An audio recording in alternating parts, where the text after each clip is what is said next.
Hello, and welcome back to another episode of Stairway to Redemption. This week I welcome another brother from my AA group. Um, he has recently celebrated 1 year, and he has accepted to share his story with us. And also, he's gonna tell us what's kept him sober and spiritually fit so far. I give you guys Mac. Mac, how you doing? Good evening. Good evening. Mm-hmm. Thank you. Thank you. Blessings. My name is Mac, and I'm an alcoholic and addict. It's grateful to be here on the show with you tonight, and for me to allow me to share my story, past, present, and future. All right, that's great. So, like, the show, the first question is the state of the mind, right? So what's going on with you lately? What you been up to? Honestly, I just been getting comfortable with myself. Mhm. I just really listened to what my sponsor had said. Don't do nothing for a year. Just get comfortable with yourself, get comfortable with the program, and everything else will take care of itself. Mhm. Um, build a foundation, build that arc. Build that solid foundation, and in turn build that arch to where I could be able to walk through a free man.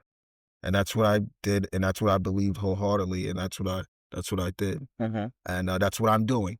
I can't say did. I'm still a work in progress, so that's what I'm doing. And I'm just trying to lay a great solid foundation and trust in a power greater than myself, which is a higher power. And thy will, not my will, be done. All right. Yo, beautifully said. So yeah, first things first. Tell us more about your story. So how did you end up in recovery? Mm.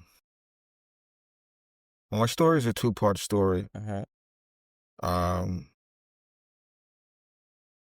I, I, I'm a product of a relapse. I came into this fellowship, not this one in particular. I came into Narcotics Anonymous first, um, from a way of addiction, alcoholic and drug addiction Mhm. at a rapid pace. And in 2022, went to treatment, went to rehab. Um, Lost it all, lost my house, lost my business, lost my will to drive. Um, and I had the intention to get it right. Uh-huh. Went through the whole formality of I stayed in a therapeutic community for about 8 months. I was going to meetings every day, but there was something that was lacking.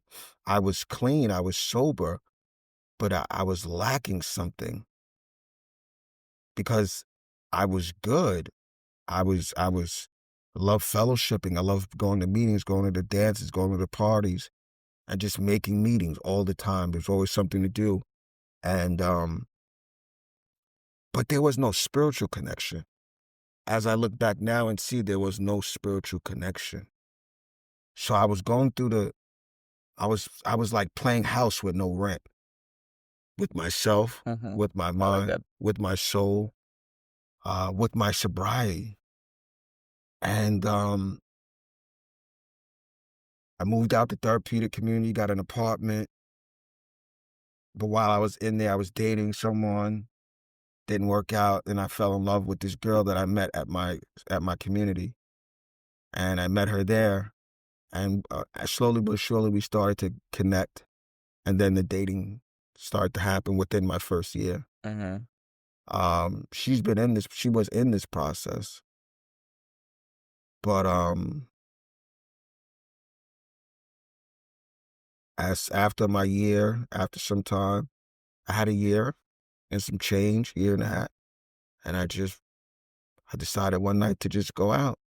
But it wasn't just decided, it was the build up because we started out by doing subtle things. Yeah. And then the subtle relapse came. And then I just fell right back into Pandora's box all over again. Mhm. And it was just me and her. And every time she would go and get treatment, but I would stay back, and she would come back, and she would be she would be off the sauce, I'll be on the sauce, and it just wasn't working. And then to one time it just like we both were just on it crazy. Yeah. Fast forward to last year, um, you know, it just got worse. It got worse, working no program. And I say that now because I'm looking back at it now to say, like, I was in the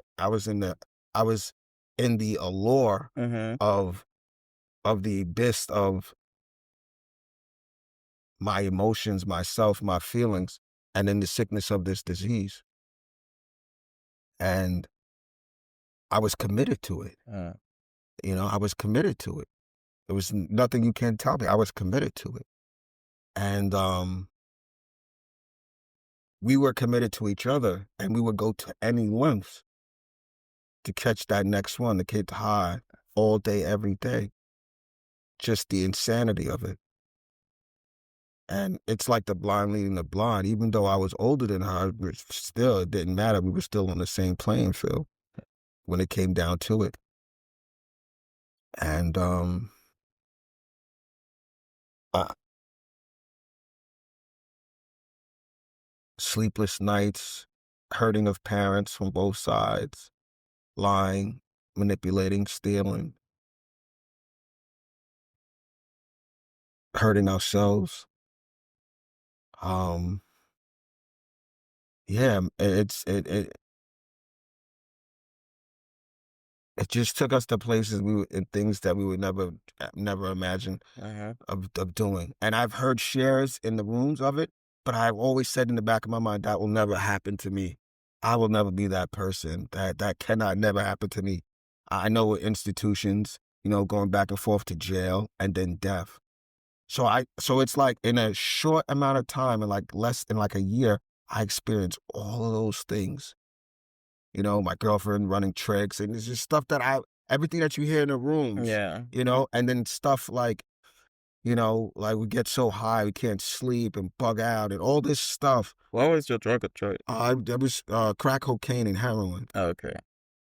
and alcohol, of course. Mhm. But I was on crack and she was on heroin, and then once you meet a heroin addict and you're a crack addict, it's just like Vice versa, vice yeah. versa. So it's like, she just did a lot. And I came up with the idea of like, you know what, so that you don't OD, just smoke. So then that way, because if I'm not around, I can't save you. Uh-huh. But still, heroin was her first love. So it was and I understand why they say that was your first love, because like even coming back, it was multiple times in the apartment. I would just be in the kitchen and hear boom, boom, OD. Like, I would have to Narcan, Narcan, Narcan, Uh-huh. a couple of times.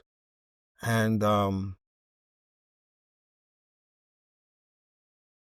one of these fatal times, we got arrested on a Monday night because we were drugless. We had no money at the time. We couldn't. It was already. We can't. It's just we was just in the grips of it, and we were like knife fighting.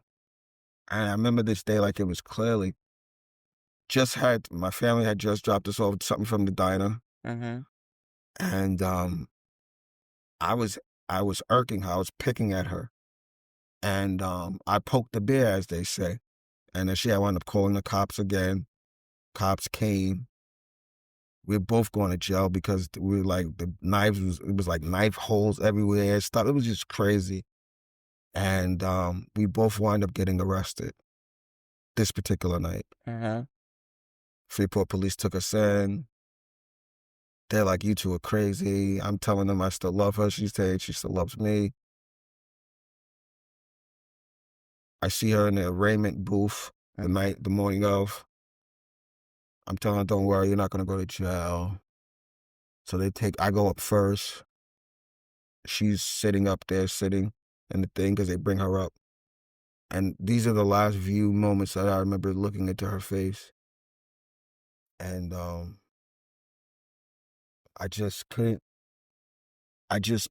see anything because I said, I was like, angry, but I was like kind of hot, still high, and was looking. I think I said I love you, and then they let her go up. When I came back down, she never came back down, so obviously I know they let her go. Mhm. I got to the jail. I called her because you gotta get that one call. It's like, hey, babe, where you at? In Hempstead. I love you too. When am I gonna hear from you again? I was like, I don't know. You sound high. I was like, yeah, somebody gave her something. I said, go to your grandmother's house. She said, okay, all right. I was like, no, babe, seriously, go to your grandmother's house. So she went to she went to her grandmother's house. So this is Tuesday, March 23rd. She passed away. She OD'd. Uh, So the last remnants of I remember I was looking at her uh, as I'm walking through with handcuffs, and she's sitting like right here in the jail in the courtroom. And then the last words to her was, "I love her." Like I guess I love you. I love you too, baby. And those were the last words I ever heard from her say. But the caveat is that, yes, those were the last words we said to each other, even though we were in the calamity of our toxicity. mhm. Um, she died on that Saturday. Um, and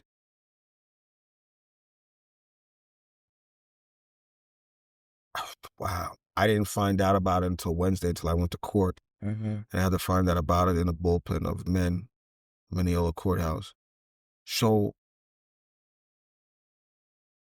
it was so frustrating. It was so crazy. I was upset. I was hurt, angry. I wanted to just kill my. All I knew was this: I wanted to just take myself because I just wanted to be with her. Mhm. You know. And I tried. I got out. I just got high from the day I got out. Tried to look cool. Gave her something. I was in him. I was just bugging.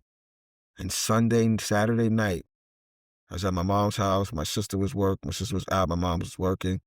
I brought a bag of dope, and I just tried it, and I couldn't finish it. I couldn't. It just wouldn't take me. We just wouldn't. I was on a mission. It just wouldn't take me. It just wouldn't. I just wouldn't. So I went to rehab. I tried to get high before I went to rehab, but it didn't panel out. Mhm. I couldn't get it. I did a little smoke, was a little K2, but it was like I bugged out, and then I was like, you know what? It's not meant for me to get high. It's meant for me to just to go to. This is it. This is it. This is it.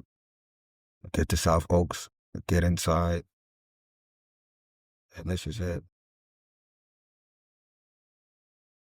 And then when you got out of there, that's when now you have that 1 year you started coming here. Started coming here. I met my sponsor at South Oaks. Uh-huh. He shared, and like basically his share was just like, it's either life or death, Uh, you know.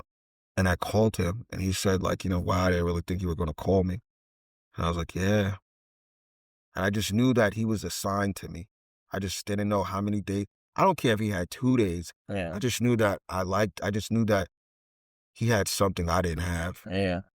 I didn't care if he had 6 months, 2 days, or 2 weeks.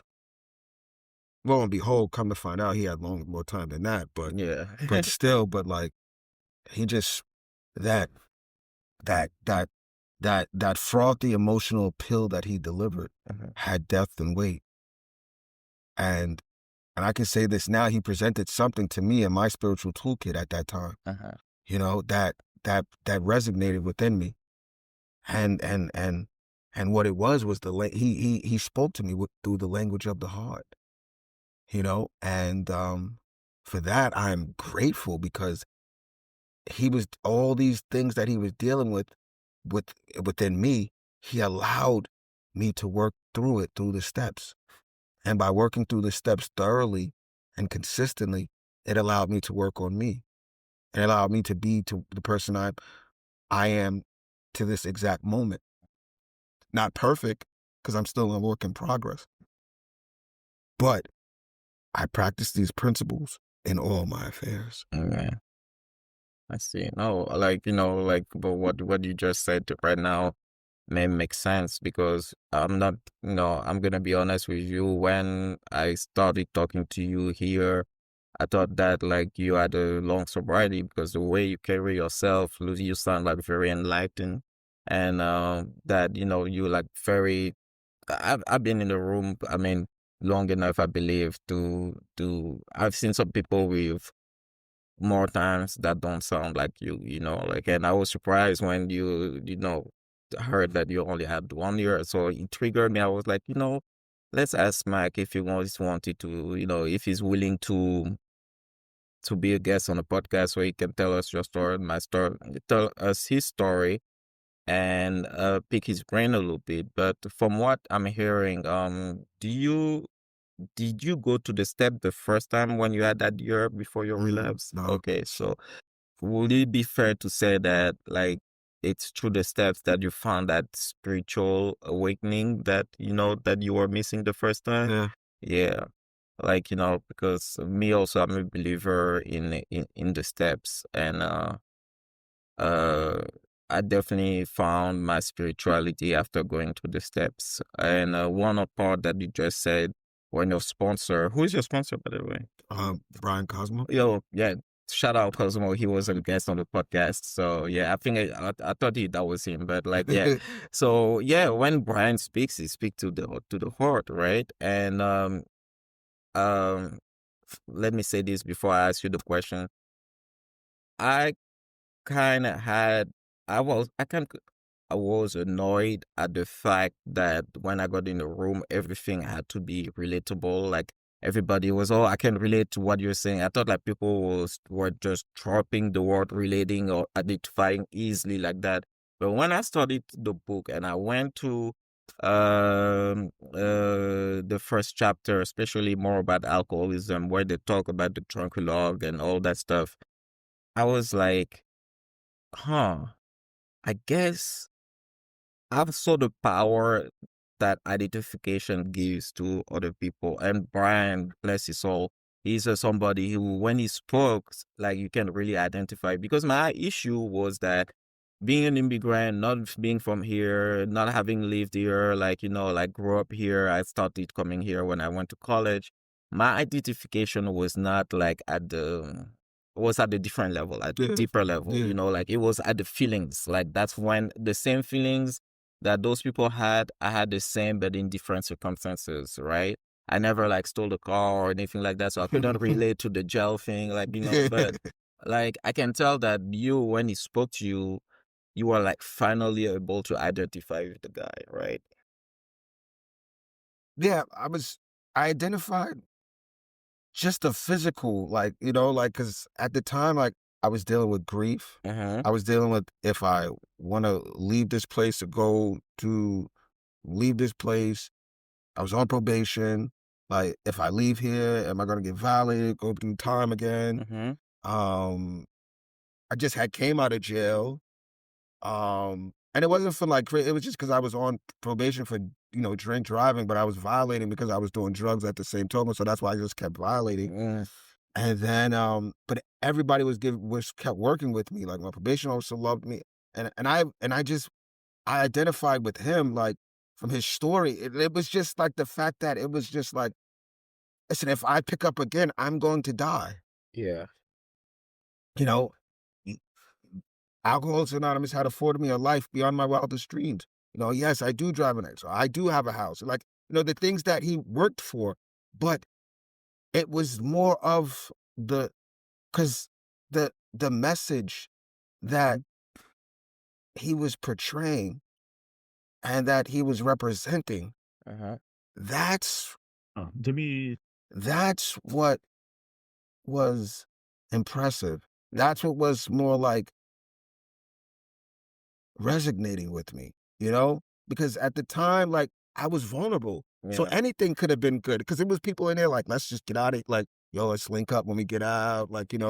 Yeah, I've seen those yeah, people. Yeah, like let's give me your yo, number, the wheels are turning up in here. Like, yeah. I know, like, so it was like, and then it did happen when I got out of there. Like, yo, and I was like, yo, well, I was like, nah. The first time guys called me, I was like, nah, like, my sister's coming up from school. I was making up excuses. And then the second time I was like, yo, let's go to a meeting. And then he was like, nah, nah, nah. Did he end the conversation? So I was like, you know what? I made the I made the right decision. But when I was in there, it was like, I don't know. My ex, my ex spoke to me, was like, listen, like, you're gonna do this. I got your back. Like, you gotta do this. Like you got to. And I brought that up to my sponsor. He's like, nah, it's not crazy at all. He's like, like I was like, she's like, you gotta like, you gotta do this. And by doing this, I haven't went through, multiple feelings, like being with women. And I developed like, yeah, I can be celibate. I can do this. I can trust in myself. I can work on myself. Yeah, I may have crushes and likes, but still it's just a feeling. Feelings go. Yeah. Feelings go away. What you're saying basically, you don't have to act on it. You don't have to act on Yeah. anything, Yeah. like Mhm. because they say, "Thy will, not my will, be done." That means something. Yeah. That really implies, like, that really implies, Uh, you know? So, yeah, like, I'm not that person who I once was. I had a great career. Like, I was one of those people, but I'm not that person anymore. yeah. Like, I would rather be able to just go home, chill by myself, lay on bed, not watch no TV, read a book, and not just any book, the big book or any literatures that have to do with Alcoholics Anonymous. That's my life. Yeah. It's not nothing that I don't overbound myself with it, but I have balance in it.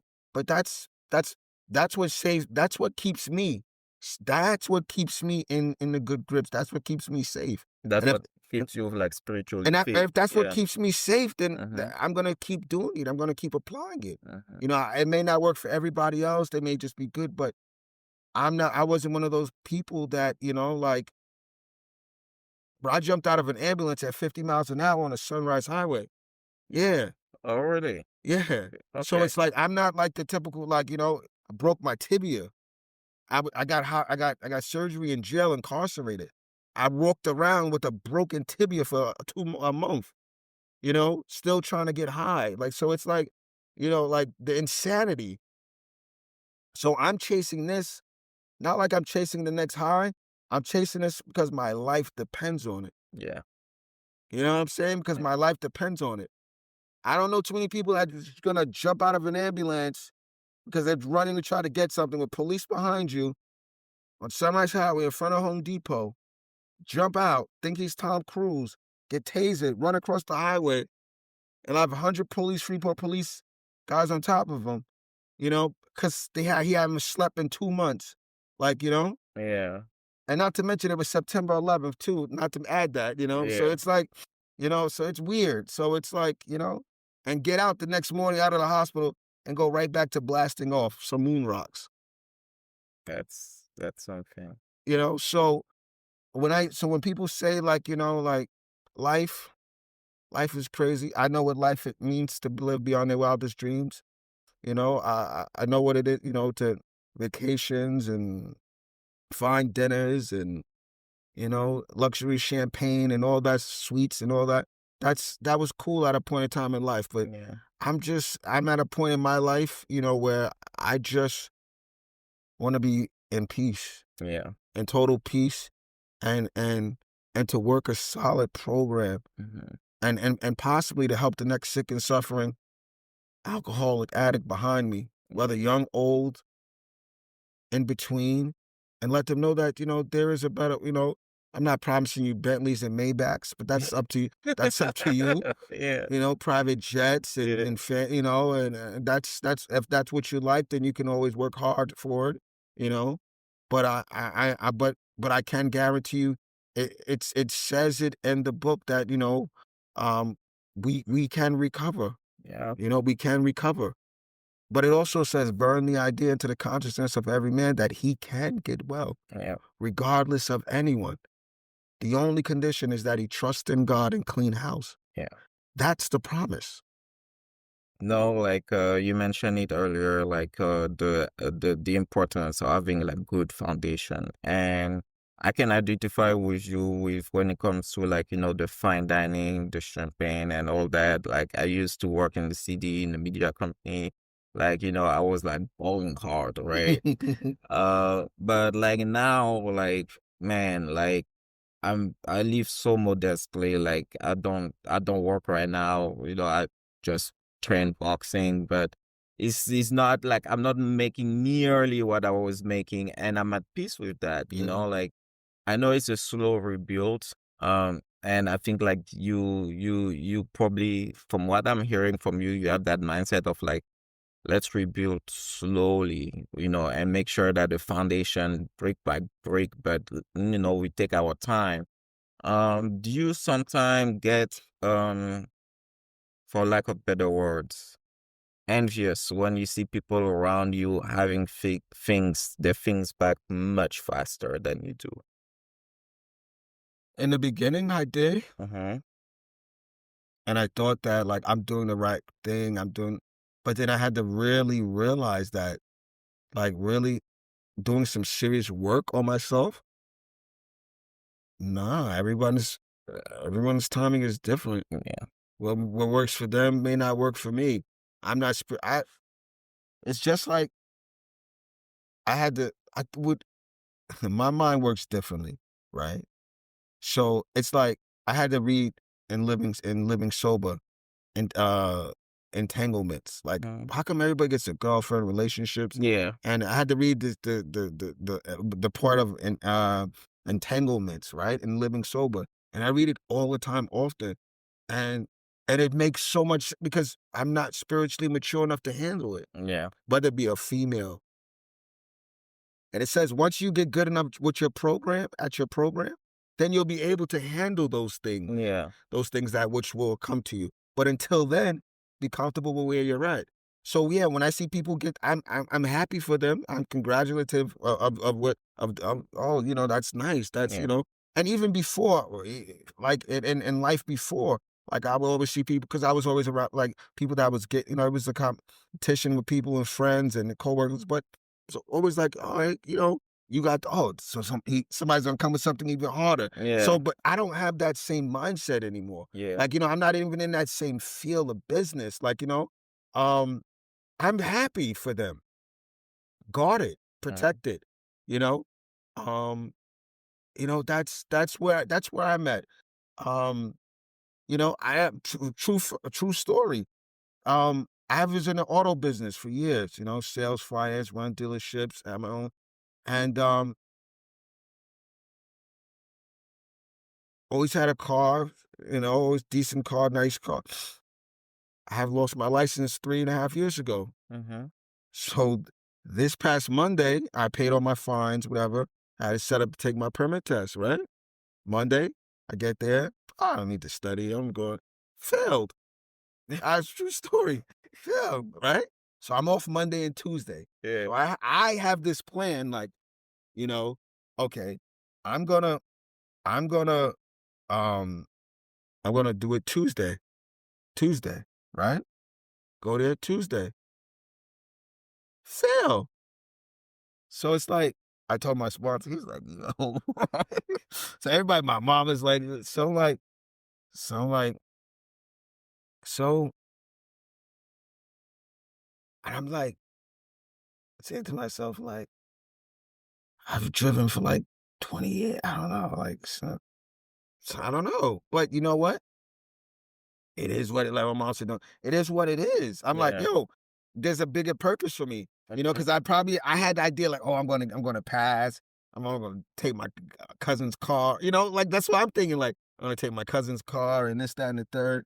So my will, So it's like, like it's just so funny. So it's like I just had to slow you down, slow me down, like, because Yeah. I was about to have all these grandiose plans No, and yeah, like you played the tape forward so far without, acquiring first, what you were supposed to do.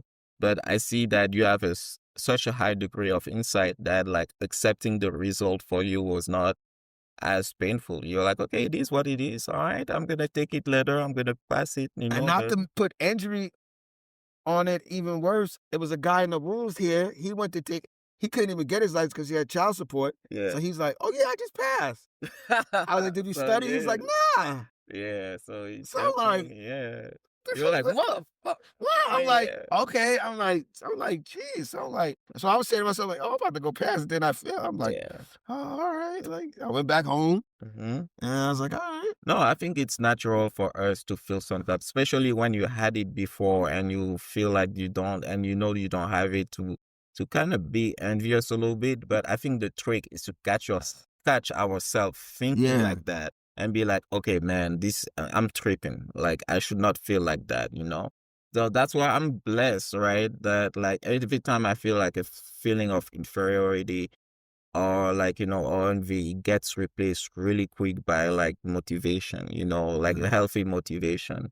But yeah, I want to circle back to what happened and your loss, and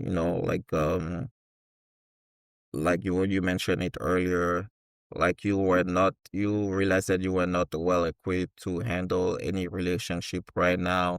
um how How heavy is the guilt of that loss whenever you want to try to move forward? Is that something that, I don't know, I don't want to put word in your mouth, but why do you feel the need to be in a relationship after what happened?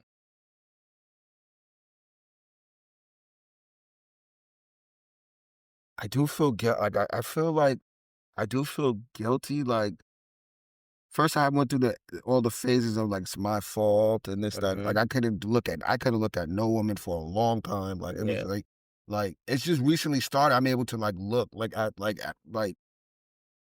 and then, like, even now, I don't even have the urge to I can look, but I don't even have the urge to talk, like, yeah, I joke around. I may get a phone number, but it's not like something, like, that I'm gonna press the issue on with them, yeah, like, because it's like, don't even have it in me. Um, there's, like if there is, like, it's, like, probably, like, one woman, like, one female that, like, I don't know, I, like, kinda compare her to, but, like, mm-hmm. and she has her own situation and, like, I think she has a boy, but she's, like, a woman of potential, but other than that, it's, like, really really not even in that vein, like, Uh-huh. I really don't have that energy, I really don't it's not in me, because I still feel hurt, I still feel I may like, but I still feel hurt, I still feel lost, like, like a part of, an emptiness, a part of me is, like, empty.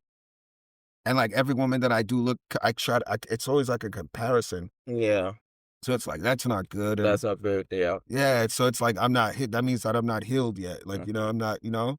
I'm not and, so that's why getting back that's why I read the entanglement. That's why what was that whole thing about, like, yeah, that helped me out. Like, I had to find something about, like, still not so much of the grief 'cause I got past the grief. I dealt with grief in rehab, and I was going to grief services, but it was just like to see something, but, like, and then I realized a lot of women inside and outside the rooms are hurting too, are not Yeah, healed, yeah, that's are true. not healed, like, Yeah. are not healed. They're suffering with a lot of Mm-hmm. emotional traumas, you know? The emotional roller coasters of their world is upside down, Yeah. and, that's it's like they're gonna bring their drama into their trauma into our new drama, So it's like, I can't deal with that. Have you ever heard of the term trauma bonding? What is that? Trauma bonding Trauma bonding? is when two people who went through a trauma or similar trauma bond over it Mm, and then start dating each other, because the idea is like when you went to the same situation, you feel that level of that person understands you because they've been to the that's why like in rooms you have a lot of people dating each other because trauma bonding, and that can leads also to relapse because they understand the struggle, yeah. like yeah, like is that something that like you felt like a little bit like Nah, I yeah. just I just came to rooms like I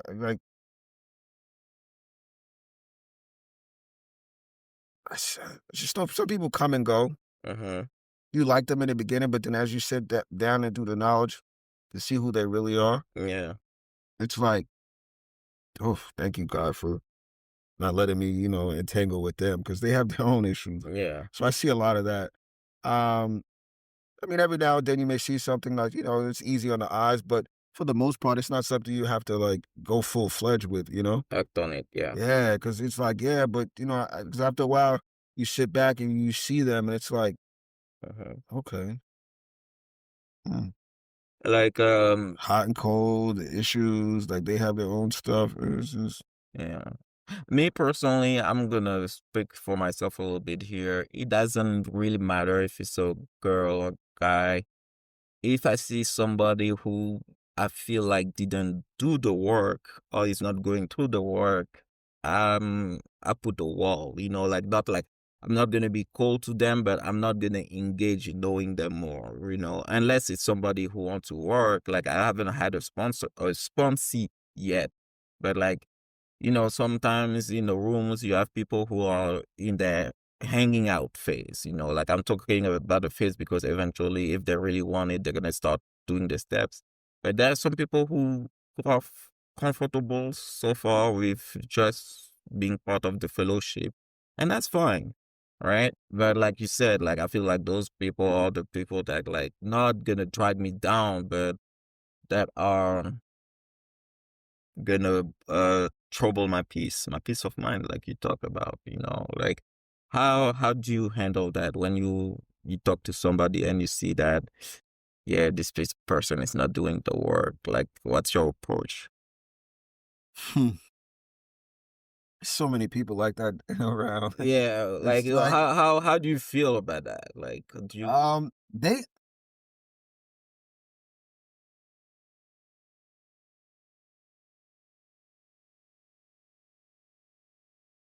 oh man, how can you handle them? because you used to be one of those person before, like you when you put that year you didn't, you were not spiritually fit, you No, didn't do. I wasn't, but I stayed by myself. Oh, okay. I stayed by, and even now, I still do now. Like, Yeah. if I see people try to get close, funny you say that, I see people still trying to get close to me, Uh-huh. and, like, they suffer with things, and they can have a lot more years than me, and it's like, I still balance myself from them, like, I keep a boundary. Uh-huh. Like, they may always asking for advice, always asking for advice, and the situation that they put themselves in Uh-huh. is not for an amount of time that you have shouldn't we shouldn't even be.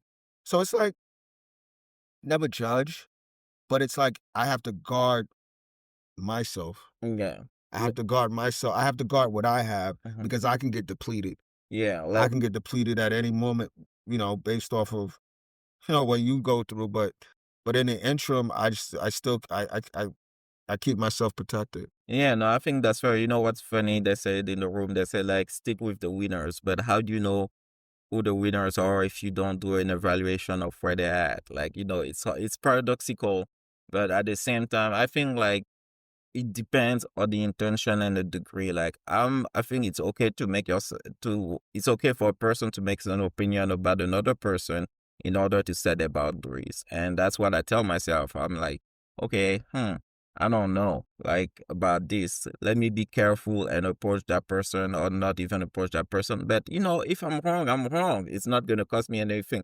But if I engage and then I ignore my sign or ignore what I saw, and then I feel some type of way, that can be dangerous, right? Like, yeah. So in order to set the boundaries, like sometimes I'm like, I observe people, right? And I think that's fine in those circumstances. Um, what else do you struggle with when, in your recovery so far? Because apparently you're doing good, man. Like, is there something we talk about getting stuff back, slowly? We talk about relationships. Like, is there anything else? To be honest, Mm-hmm. um, I just want to listen. My prayer is usually that my maturity for the program just evolves more and more. Um, no distraction, and if there is distractions, that's not conducive to what I'm looking to do. Remove it from me, Uh-huh. whether it's good or bad. Yeah. Um, just basically what I'm just struggling with is just trying to be the best version of myself I can be. Yeah. Just trying to get acquainted and accustomed to this design for living. Uh, With work and like just putting being comfortable with everything and you know,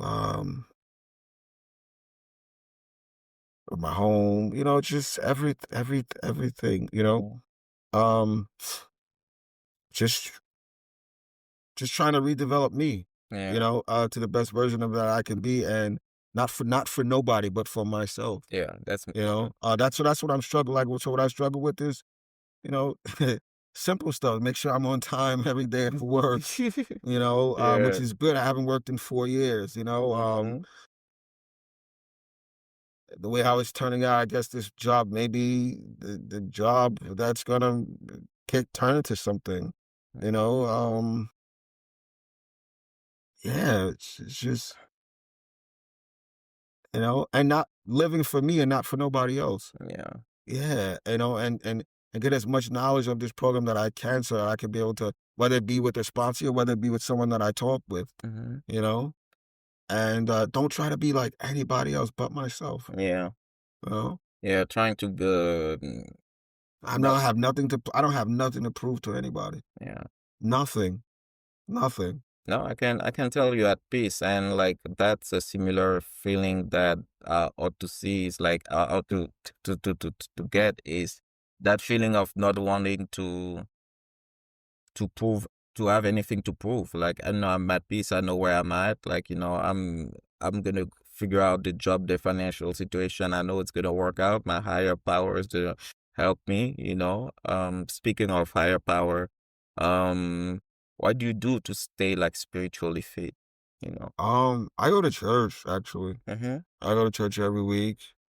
Um, I have I developed like because in the beginning, I just developed a lot, prayed a lot, like to help me through.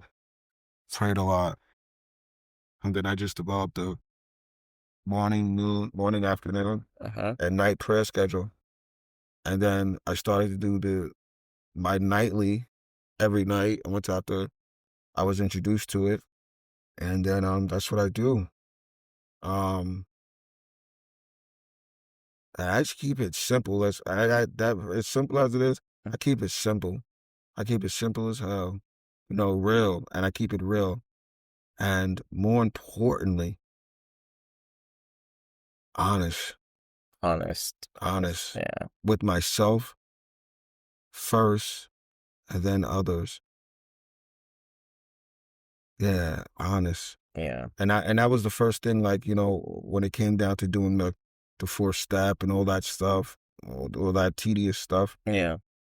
I was told to just be on. If you're honest with this, Uh-huh. then everything else would be you'll learn to be honest with everything else. Uh-huh. But if you shortchange yourself with this, you're shortchanging your recovery.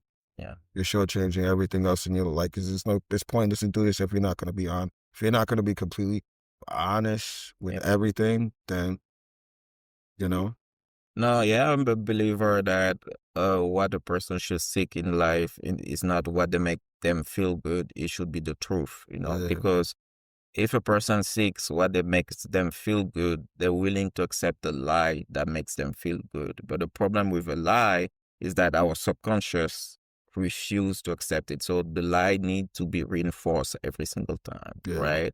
And I can tell, man, you have such a high degree of a highest degree of self-awareness, that I want. So let me ask you this. Let's assume that the events were going to play exactly the same no matter what you were going to do, right? Like the same until today, until right now. What do you tell your younger self if you had a chance to talk to him?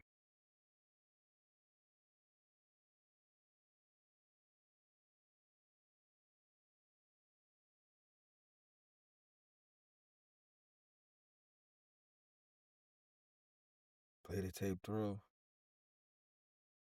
Um, not saying would it be not saying not to hang out with your friends. Uh-huh. Of course, enjoy your company, but play the situation through with everything, and always keep yourself first. Cover yourself. Yeah. Uh, and my younger self, there's a lot of different, yeah, there's a lot of different things I would say go about it differently, but you know what? You only have one life to live. Yeah. So it was designed to go down this exact way. But she could tell you like to,